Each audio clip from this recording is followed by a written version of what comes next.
আসসালামু আলাইকুম রহমতুল্লাহি বারাকাতুহ। প্রিয় দর্শক মন্ডলী, কেমন আছেন? আশা করি সকলে ভালো আছেন। চলে এলাম আজকে একটি ছোট্ট ব্লগ ভিডিও নিয়ে আপনাদের সামনে। দেখতে পাচ্ছেন আমাদের বাচ্চারা মাঠের মধ্যে বসে আছে, সকলে খাওয়ার জন্য প্লেট সামনে নিয়ে বসে আছে। আসলে মানুষ, আমরা সকলে হতাশাগ্রস্ত হয়ে থাকি এবং ভাবি, চিন্তা করতে থাকি যে আমাদের রিজিক কোথায় থেকে আসবে। কিন্তু আল্লাহ সুবহানাহু ওয়া তাআলা কোরআনুল কারীম একটা আয়াত ঘোষণা করে বলেছেন, ওয়ামা মিন দাব্বাতিন ফিল আরদি ইল্লা আলা রিজকুহা।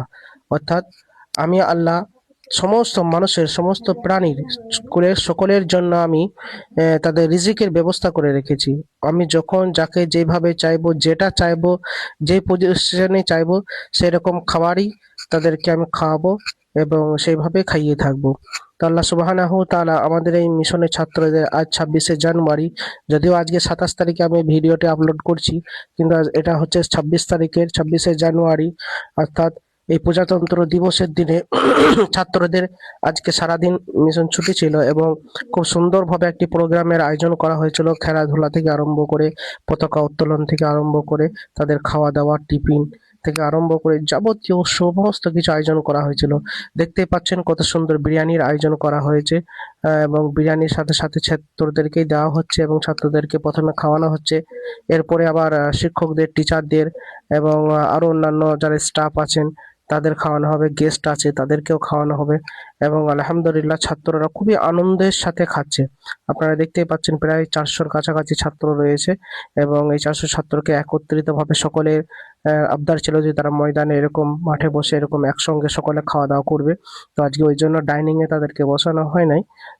সেই কারণে তাদেরকে এই ময়দানে বসিয়ে তাদেরকে একত্রিত ভাবে খাওয়ানো হচ্ছে এবং সেই দৃশ্যটা আমি ভাবলাম আপনাদের সঙ্গে একটু শেয়ার করে নিই, দেখে নিই। সেই জন্য আমিও ক্যামেরাতে বন্দি করলাম তাদের খাওয়ার দৃশ্যটা এবং আপনাদেরকে দেখানোর জন্য চেষ্টা করলাম। তো আপনারা দেখুন এবং এই ছাত্রদের জন্য দোয়া করবেন। আসলে শিক্ষা হচ্ছে মানুষের একটা জাতির মেরুদণ্ডই হচ্ছে শিক্ষা। শিক্ষা যদি না থাকে তাহলে সেই ছেলেটার জিন্দেগি এবং বরবাদ হয়ে যাবে। তার জীবনের সবচাইতে বড় অঙ্গ এবং বড় জায়গা হচ্ছে মানুষের শিক্ষা। শিক্ষা যদি কোনো ছাত্রের মধ্যে না থাকে তাহলে কিন্তু তার জীবনে আর কোনো কিছুই আর থাকবে না, সবকিছু তার জন্য অন্ধকার হয়ে যাবে।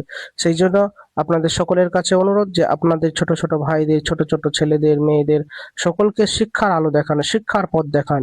একবেলা খাক চাই না খাক, রোজা রাখুক, খাবার না থাকলে রোজা রাখার অভ্যাস করেন, রোজা রাখুক, সিয়াম থাকুক তারা, কিন্তু তাদের পকেটে কোনো খাবারের প্যাকেট না দিয়ে বরঞ্চ তাদের প্যাকেটে একটা করে পেন গুজানোর ব্যবস্থা করে দিন। তাদের পকেটে একটা করে পেন থাকুক। সকলের প্যাকেটে যদি একটা করে পেন উঠে যায়, তা আমার মনে হয় এই দেশে যত দুর্নীতিবাজ, দাঙ্গাবাজ, যত সন্ত্রাসী কার্যকলাপ রয়েছে সমস্ত কিছু অটোমেটিকলি বন্ধ হয়ে যাবে। আর যদি আপনার ছেলে যদি সুশিক্ষায় শিক্ষিত না হয় তাহলে কিন্তু এই সমাজ আমরা পরিবর্তন করতে পারবো না। সেই জন্য সমাজের পরিবর্তনটা আমাদের খুবই প্রয়োজন। আর সেই সমাজের পরিবর্তনটা পরিবর্তন করার রাস্তা হচ্ছে একটাই, সেটা হচ্ছে আপনার শিক্ষা। যদি শিক্ষা অটোমেটিক থাকে ছাত্রদের মধ্যে, যদি মানুষ গড়ার কারিগর যদি থাকে, সেটা হচ্ছে শিক্ষা প্রতিষ্ঠান। আর সেই শিক্ষা প্রতিষ্ঠানের জন্য আমাদের সকলকেই কিন্তু এগিয়ে আসতে হবে এবং সকলকে জন্যই আমাদের শিক্ষার ব্যবস্থাটাকে প্রচার প্রসার করতে হবে।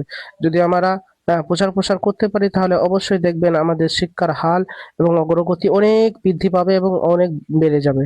তাই আমি আপনাদের সকলের কাছে অনুরোধ করব, সকল ছাত্রদেরকে পড়াবেন, আপনাদের ছেলেদের মেয়েদেরকে ভালো স্কুলে পড়ানোর চেষ্টা করবেন এবং পড়াবেন এবং নিজেরাও শিক্ষার, এই যে আমাদের সুফা স্যার, ইনি হচ্ছেন সুপারিনটেন্ডেন্ট আমাদের মিশনের, এবং সাথে আরো অনেকে রয়েছে, আমাদের টিচার ভাইরা সকলে রয়েছেন, আমাদের কলিগরা। ইনি একজন রুহুল আমিন সাহেব হুজুর, ইনি কাজ করছেন, ছাত্রদেরকে খাওয়ানোর ব্যবস্থা করছেন। আরো আছেন ওই যে আরেকজন, যিনি কোট পরে রয়েছেন টুপি ক্যাপ দিয়ে, উনি হচ্ছেন আমাদের পিন্টু স্যার, অফিসের কলিগ এবং মিশনের একজন টিচার। তো